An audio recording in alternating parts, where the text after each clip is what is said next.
Good morning Italy, buongiorno Italia, dzień dobry Italia. Zobaczcie jaki cudowny dzień. Są to pierwsze dni miesiąca października 2025 rok. Pokażę Wam co jest przede mną i jaka piękna jest pogoda. Jestem na plaży w Lido di Ostia. Lido di Ostia jest częścią Rzymu i tutaj jestem przy Morzu Tireńskim. Tutaj mamy takie właśnie pobudowane zapory z takich dużych głazów, żeby rozbijać fale, jak jest zburzone morze. No i cały czas tutaj mamy takie właśnie te zapory. Ja tutaj przyszłam, żeby Wam pokazać, jak tu jest pięknie, ale chciałam z Wami porozmawiać na bardzo interesujący temat. Jeszcze tak Wam rzucę okiem. Tam mamy taki właśnie deptak, można pospacerować. Mój mąż mnie przywiózł samochodem tutaj nad morze. Jak wiecie, ja mieszkam w Ostii Antycznej. Ostia Antyczna jest też częścią Rzymu. Dojdę do plaży i będę sobie szła i będziemy rozmawiać na temat, już Wam mówię, na temat jak studiować we Włoszech, ale też powiem Wam z mojego doświadczenia, jak ja studiowałam tutaj we Włoszech na Uniwersytecie Rzymskim, czyli Roma Tre, Uniwersyta Roma Tre. Oczywiście ja rozpoczęłam studia w 2006 roku, a skończyłam w 2010 roku, czyli w 2010 roku obroniłam pracę magisterską, a w 2011 roku zdałam egzamin państwowy, żeby mieć uprawnienia do wykonywania mojego zawodu. Ja teraz będę szła wzdłuż plaży i trochę Wam poopowiadam z mojego doświadczenia, no i oczywiście jakie teraz są warunki, żeby studiować, jeżeli chodzi o studentów z Unii Europejskiej.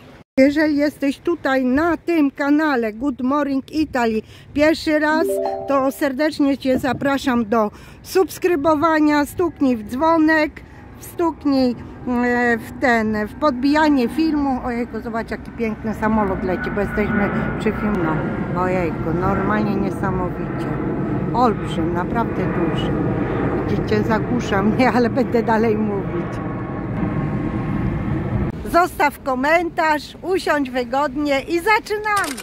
Tak, powiem Wam jedno, ja z zawodu jestem pracownikiem socjalnym. Dlaczego mówię z zawodu? Dlatego, że ja w Polsce, zanim wyjechałam do Włoch w 1989 roku, to ja skończyłam dwuletnie studium medyczne w Szczecinie, Wydział Pracowników Socjalnych. No i pracowałam 1 rok w tym zawodzie. Dosłownie 1 rok. Później poszłam na studia ekonomiczne w Polsce. Cały czas to było w Szczecinie. No i jak poszłam na studia ekonomiczne, to studiowałam tylko 2 lata i pomyślałam sobie, że wyjadę do Włoch. Jak przyjechałam tutaj, to cały czas miałam w głowie, że chciałabym kiedyś skończyć studia i być zrealizowaną, bo moim marzeniem w życiu było mieć wyższe wykształcenie. Każdy człowiek ma jakieś marzenia, a moim takie było marzenie. No niestety były takie, a nie inne czasy i jak ja tu przyjechałam, to musiałam się utrzymać sama, więc pracowałam jako opiekunka przez pół roku, opiekunka 2 starszych ludzi tutaj w Ostii nad morzem, w dzielnicy Stella Polare, a później pracowałam jako kelnerka w centrum Rzymu w 3 restauracjach tego samego właściciela.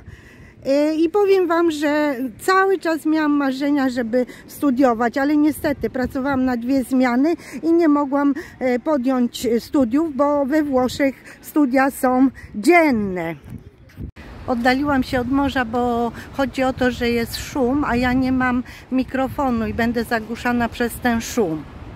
No i wracając do tego, do moich studiów, do moich marzeń, to było to, że chciałam skończyć te studia, ale niestety nie byłam w stanie się zapisać, bo studia we Włoszech są dzienne, a ja pracowałam na 2 zmiany w restauracji. Co to znaczy na 2 zmiany? To już Wam mówię. Wchodziłam do pracy o godzinie 9:30, wychodziłam o godzinie 15:30 i przychodziłam ponownie na drugą zmianę o godzinie 19 i wychodziłam, aż ludzie wyszli z restauracji, więc czasami wychodziłam o 1 w nocy, o wpół do 2 w nocy.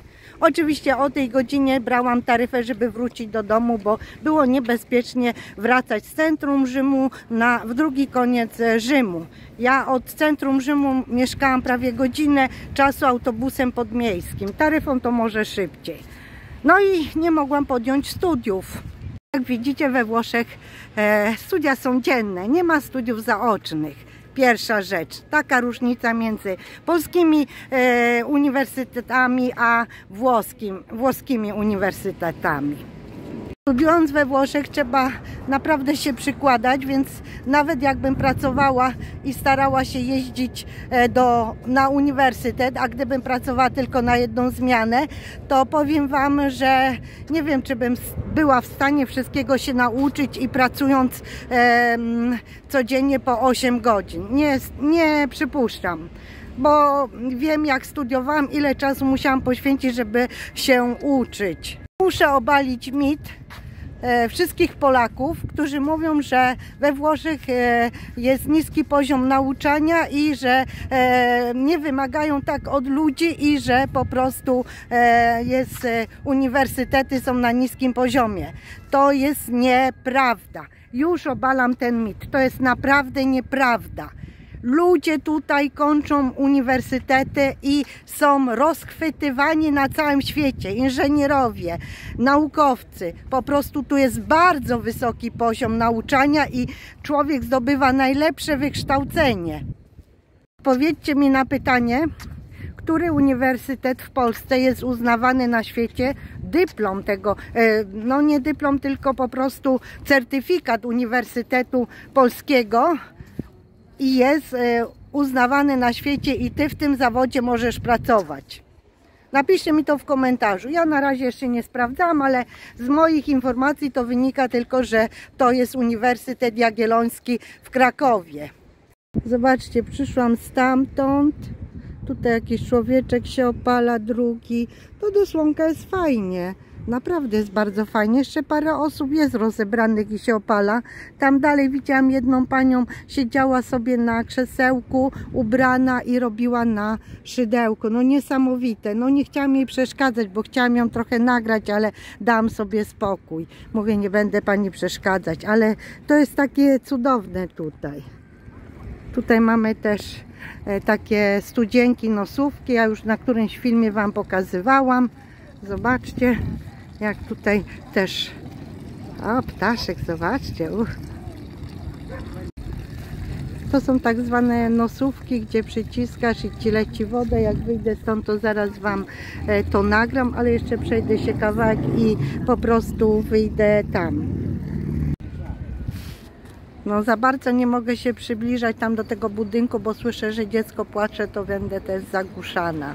No więc mit obalony odnośnie uniwersytetów, a teraz powiem Wam, jeżeli chodzi o studentów z Unii Europejskiej, to mają większe szanse na dostanie się na wybrany uniwersytet, bo podania składają online i po prostu nie muszą zdawać egzaminów wstępnych na uniwersytet. W moim przypadku było trochę inaczej, bo ja tutaj mieszkam. Mieszkam od 1989 roku, więc mam zameldowanie tutaj i po prostu musiałam zdawać egzamin wstępny. Musiałam zdawać, ale co się wydarzyło? W związku z tym, że ja w Polsce skończyłam Wydział Pracowników Socjalnych i miałam ten dyplom w ręku, nawet wykonywałam rok czasu ten zawód, to powiem Wam, że przywiozłam te moje dokumenty już przetłumaczone w ambasadzie włoskiej w Warszawie, zatwierdzone w Ministerstwie Wewnętrznym tutaj we Włoszech, że mogę studiować i jak złożyłam dokumenty na uniwersytet tutaj w Rzymie, Università Roma Tre, to ja miałam wolny wstęp na uniwersytet. Nie musiałam już zdawać egzaminów wstępnych. To jest bardzo dużo, bo żeby zdać egzaminy wstępne, oprócz tego, że patrzą na Twoje dokumenty, czy masz maturę i tak dalej, to jeszcze trzeba się przygotować do tych egzaminów. To jeszcze chodzi o to, że w moim przypadku ja szłam na kierunek polityka socjalna, więc Uznali mi 5 egzaminów z mojego dyplomu, uznali mi egzaminy zawodowe i ja się z tego bardzo ucieszyłam, bo to jest dużo, uznać 5 egzaminów. W sumie na studiach miałam 45 egzaminów przez cały okres studiów. Już nie słyszę płacz dziecka, więc będę szła i będę dalej Wam nagrywać. I jeżeli chodzi o te studia, no to ja się ucieszyłam, że poszłam na studia, no ale studia dzienne. Kiedy się zapisałam na studia? Na studia się zapisałam, jak wyszłam za mąż i już nie musiałam pracować, no bo jeżeli pracujesz, to nie możesz iść na ranne zajęcia. A jeżeli chodzi o studiowanie na przykład na uniwersytecie, to za moich czasów było tak, że jeżeli były przedmioty zawodowe i było obowiązkowe, można powiedzieć, obecność, to profesorowie sprawdzali na końcu zajęć. Na przykład 3 godziny trwała jakieś tam zajęcia nie pamiętam jakie to było, na przykład polityka socjalna albo jakieś inne metody i techniki pracownika socjalnego na przykład, to profesorka na zakończenie lekcji sprawdzała obecność z dowodem, więc osoba musiała wyciągnąć dowód osobisty, pokazać jak się nazywa i ona sprawdzała, czy to ty jesteś, czy nie, bo czasami ktoś mógłby podstawić inną osobę, która by przyszła i podpisała za niego, więc to nie przechodziło, to musiało być z dowodem.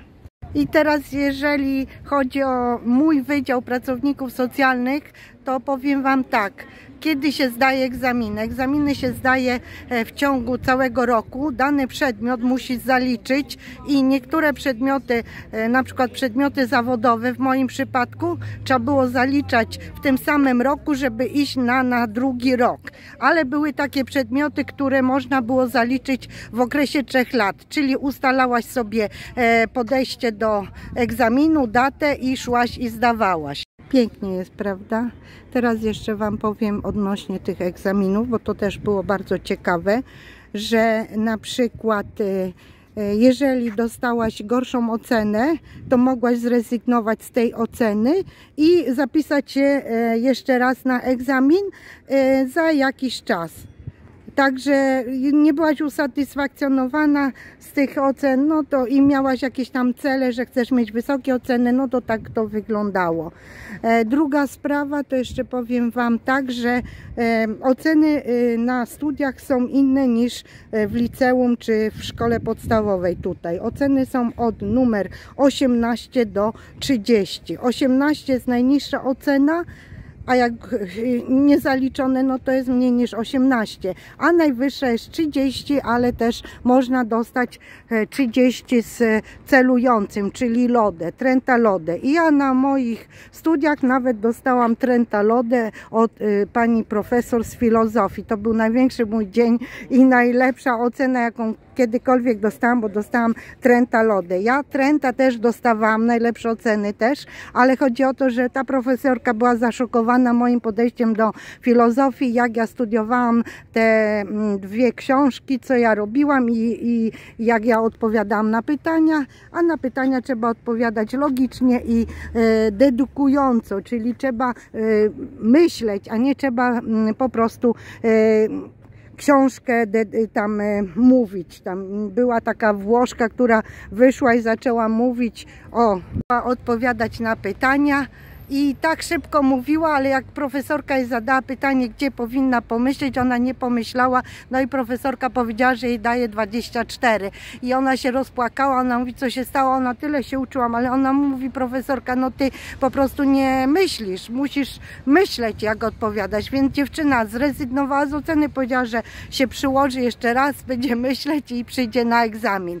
A ta profesorka od tej filozofii była bardzo wymagająca. Ja byłam 5. w kolejce, to Wam opowiadam, bo to jest cudowne moje doświadczenie. W tym dniu dostałam rozwolnienia, bo brzuch mnie rozbolał ze stresu, bo wiedziałam, że profesorka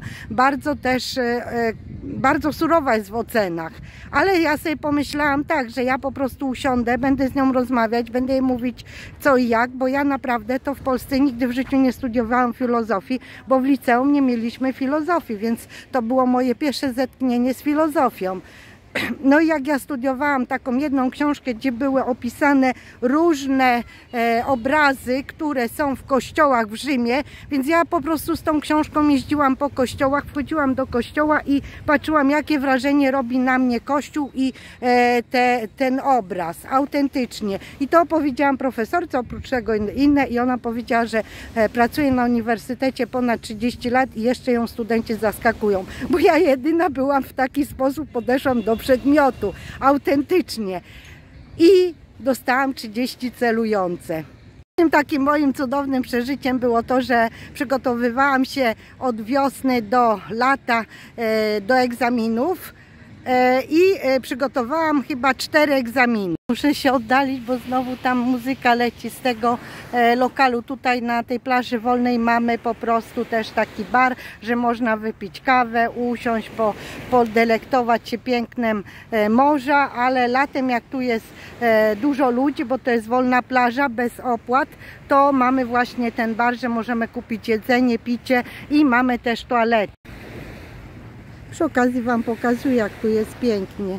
Tam jest ten bar, pokazuję palcem, bo trzeba czymś pokazać, więc palcem pokazuję, wskazującym. Dlatego się nazywa wskazujący, bo wskazujemy.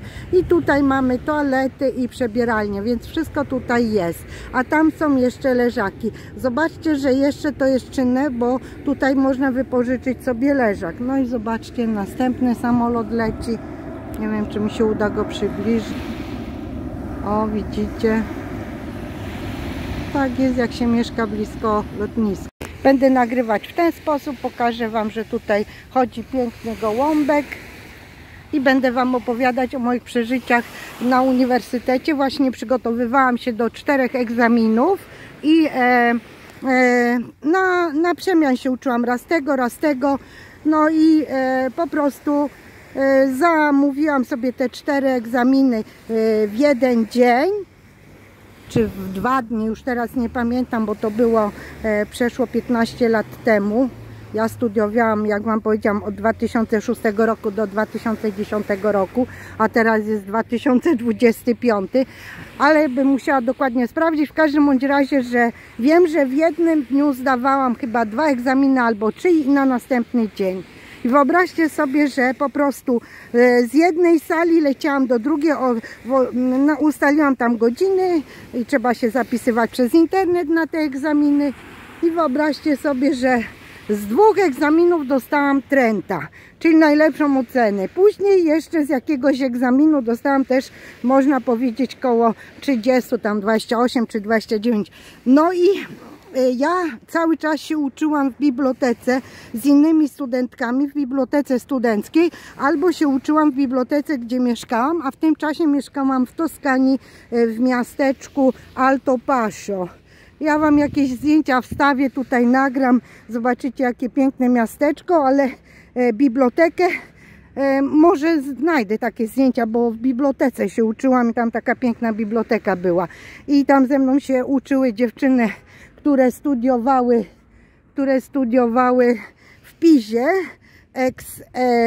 ekonomię, a ja studiowałam politykę socjalną.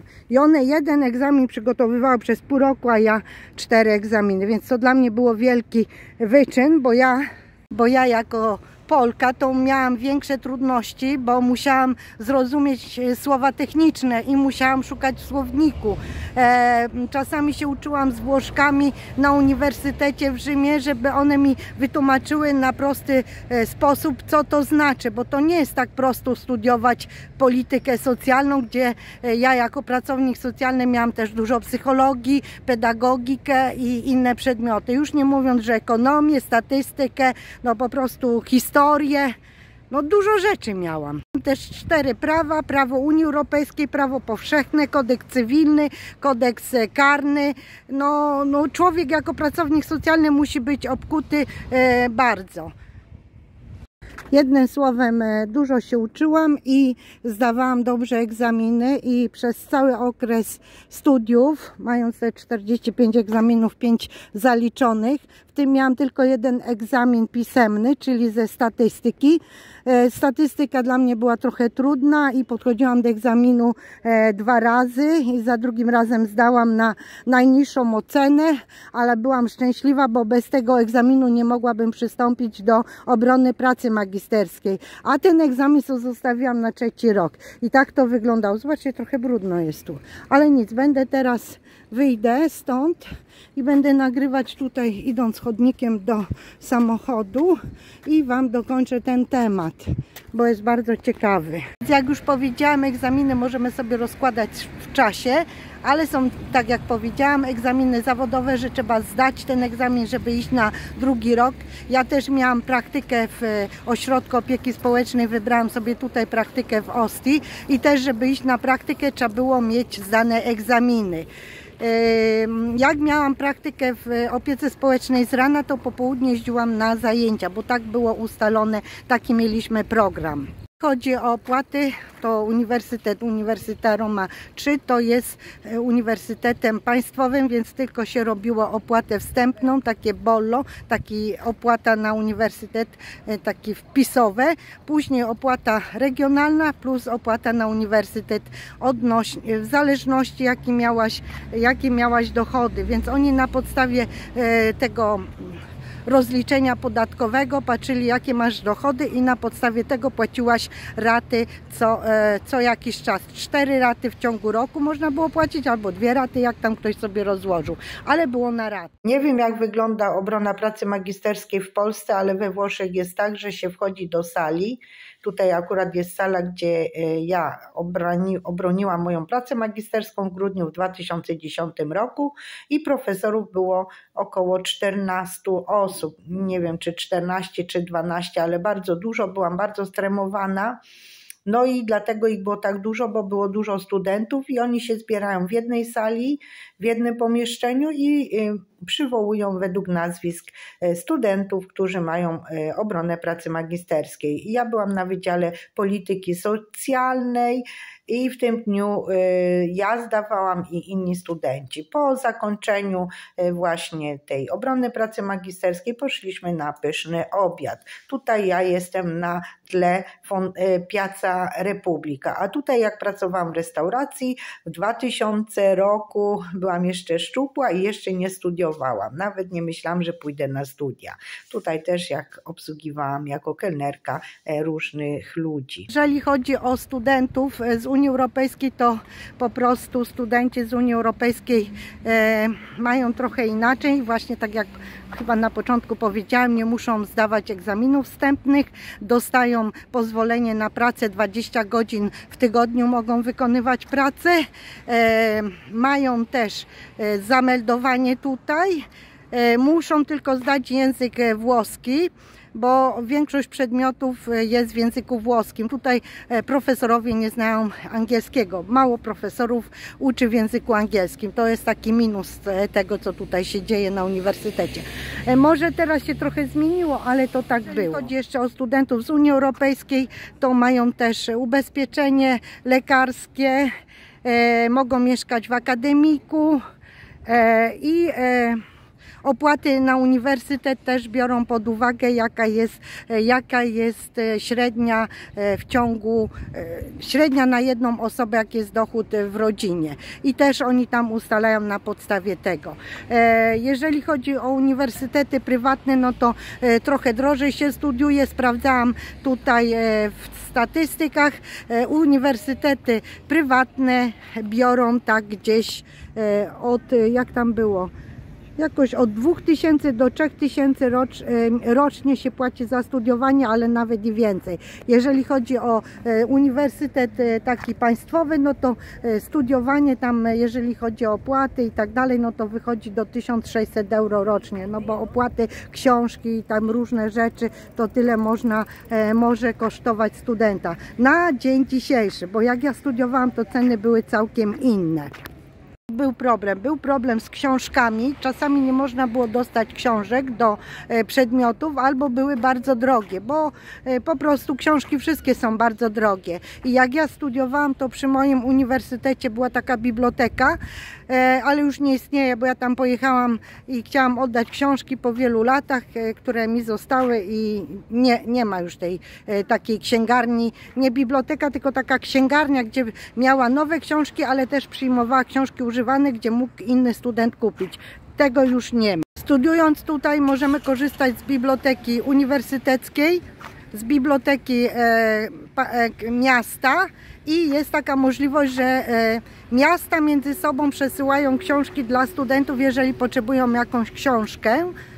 Do ich czasów też była taka sytuacja, że można było wypożyczyć książkę do jakiegoś przedmiotu z innego kraju i to biblioteki wysyłały o przesłanie książki. No trochę to trwało, ale można było to zrobić. Takie były właśnie możliwości zdobycia materiału do studiowania. Teraz będę szła tędy i będę Wam nagrywać, co jest przede mną i dokończę moje gadanie tutaj nad morzem.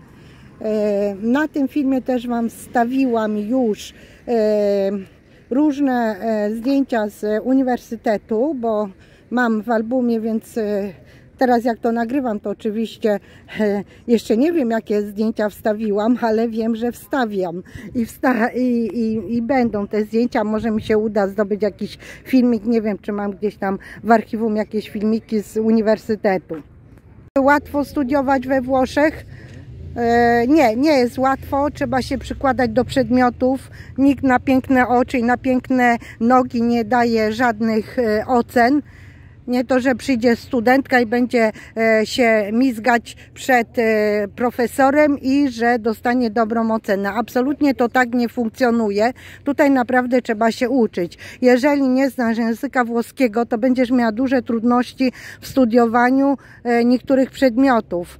Bo tak jak powiedziałam, w języku angielskim mało jest takich uniwersytetów, że wszyscy profesorowie dla cudzoziemców robią egzaminy w języku angielskim. To może się ciut zmieniło, no nie wiem, może teraz internetowo są egzaminy, nie sprawdzałam tego, no ale przedtem to były egzaminy pisemne, w auli wchodziło się, dostawało się kartkę i też Wam wstawiłam zdjęcia, tak jak powiedziałam, z mojego uniwersytetu. Ja teraz, o tak się przekręcę, idę do samochodu, bo mąż czeka i dzwoni do mnie tam i cały czas trąbi, a ja tu jeszcze nagrywam, ale nic nie szkodzi. Film muszę nagrać, prawda? W każdym bądź razie, jeżeli chodzi o studiowanie, no to jest o wiele lżejsze studiowanie, w sensie tym, że my możemy sobie ustalać egzaminy, kiedy nam się podoba. W Polsce jest inaczej, że w Polsce trzeba zdać cały rok wszystkie egzaminy i iść na drugi rok. Tutaj ja mogłam zdawać egzaminy z pierwszego roku na trzecim roku, bez problemu, więc dla mnie to było super. Ja miałam to porównanie, bo ja w Polsce byłam studentką na ekonomii w Szczecinie i mieszkałam też w tym akademiku na ulicy Piastów. Kto jest ze Szczecina, to wie, gdzie to jest.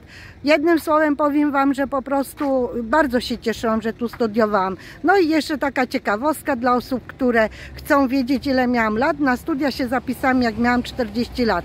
W tej chwili mam 60 lat, jestem usatysfakcjonowana, zrealizowana. Myślę, że ta historia Ci się spodobała. Napisz mi jakiś komentarz, czy jesteś studentem, czy studiowałeś w Polsce, czy studiowałeś za granicą.